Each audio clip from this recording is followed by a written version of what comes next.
am back with another tutorial here with my friend Beth, and I have a YouTube channel, B Jones Style. I'm also on Instagram. I'm a fashion blogger, and I beat to the drum of always playing dress up. and she has some really fun outfits. What I love is that she plays with all kinds of different stuff. So I think what's fun today is that I got to play with her hair. Yay! So you guys are going to see me do a little bit of a foil technique along with a root smudge technique that can take you from having either harsher lines or harsher, blonde highlights to this really gorgeous, soft, very, very lived in blonde. So if you guys want to see how we did Beth's hair, keep on watching. All right. So in this video, like we were saying, I'm going to take Beth's hair, which is a grown out, traditional, more highlighted look, and we're going to take her to a lived in blonde. So in this video, we're going to show you some awesome tricks and tips. And remember, I'm a professional licensed stylist doing this in a salon. So after doing a consultation with Beth, we went over kind of some of her goals. So that is how I go and formulate what colors I'm going to be putting on her head. So I grabbed my Oligo lightener. This is the extra blonde lightener that I absolutely love, and it is my favorite, along with 20 volume and Formula 18 to protect her hair. So once I got all of this, I kind of found the area where in the bottom part of her hair she had a lot more darkness and didn't really have any highlights. So I sectioned off that top part where she was getting her partial highlights from the underneath. So in the underneath, I'm going to be doing some teasy lights. I'm just going to do a few to add a little bit of pops of brightness underneath, so that way she does have a nice flow but still keep a lot of that dark dimension underneath, because it really gives her some gorgeous dimension and color. So let me show you what I mean. Obviously right here you can see I'm taking thicker sections, so I'm going to do a zigzag parting, and I'm going to put that section up, and I'm going to take a larger section like so. I kind of weaved out some pieces, and then I'm going to be doing some teasy lights. So I'm teasing up from that middle part just to give some nice blend. When you tease hair, it blends out really beautifully because you have the pieces of the hair that are not getting lightened. So that's the reason why that we do teasing, if you guys haven't seen like a full tease tutorial and what that looks like. So in all of this area of the dark, you guys can see I'm going to be putting this on the hair that has not been processed yet.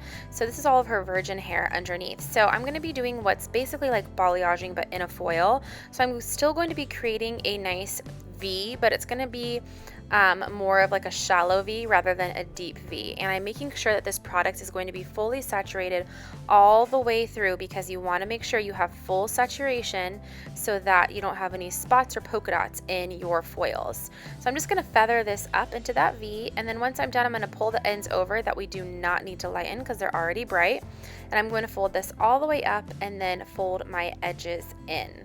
Now I did about 3 foils on each side. Again, I'm just doing this to add a little bit of brightness to that underneath part.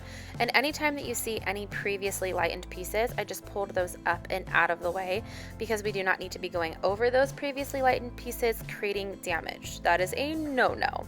So I'm going to do another foil over here for you guys to see. So I'm just putting this right on all of that darkness so that she gets some nice bright pops of color.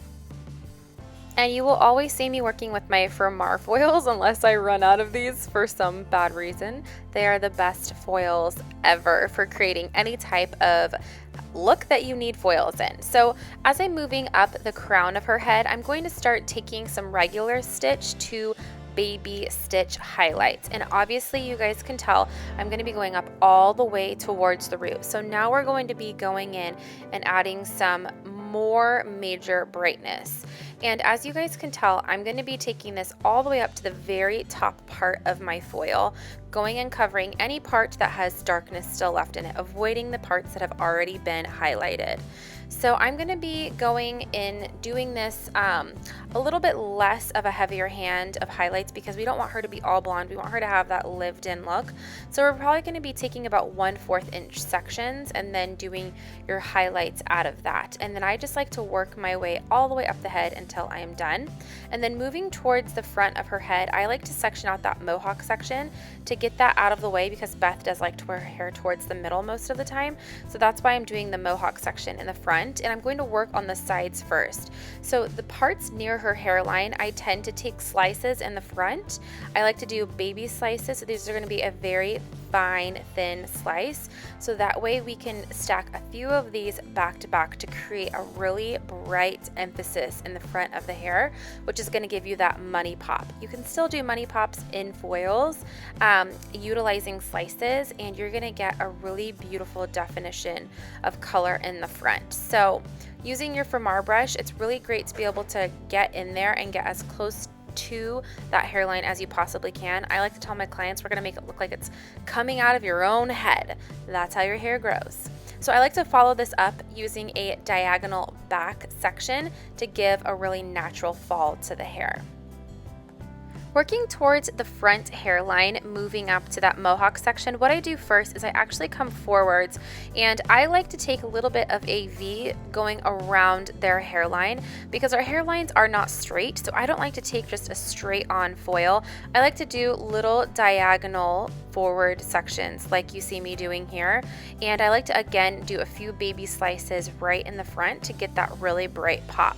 I do the left side and the right side because for me this is what really goes in and gets those kind of corners or that recession line in your hairline to also have a bright pop, so those aren't left out with dark pieces in there. So as you guys can see, I already did the right side of the head if you're actually looking straight on at it, and now I'm going to move to the left side of the head. This literally means that the entire hairline is going to get a really beautiful even pop of brightness, and it also helps to fall from underneath versus having a big huge like 90s chunk of blonde. So once I have all of this done, I like to do anywhere from 2 to 7 foils, just depending on how bright and how concentrated I make the front. And then I'll start to move towards the back of the head to finish up that mohawk section. So once I have all of these foils finished in the front, then I go back to that back part, working towards the face, doing my my baby lights and my highlight or medium stitch. I basically am using a medium stitch to a baby light highlight and just bringing that all the way up to the top of the foil. And I always tell my assistant that you might have some foils in this very, very front little part that's kind of turns into a triangle that has like 5 hairs in it, but you still want to do it because that is the very front part of the hair and you want to make sure that it looks perfect. So those little guys right there, weave it, okay? When in doubt, weave it out and get those little guys in the foil because it will make the biggest difference for your clients.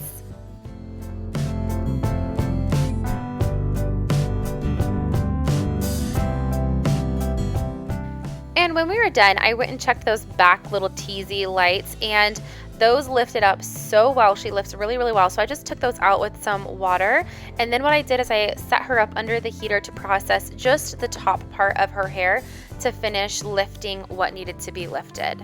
Once we had her where we wanted her, we went back over to the shampoo bowls, started taking out all the foils to finish the process.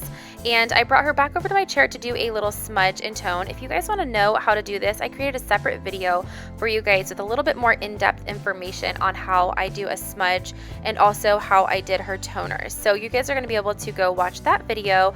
Just click the link in the description box when you're done with this one.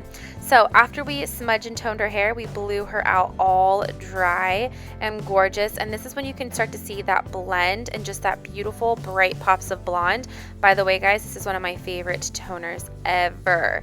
So I hope you guys love Beth's gorgeous lived-in blonde. This is such a beautiful look and we loved it so much.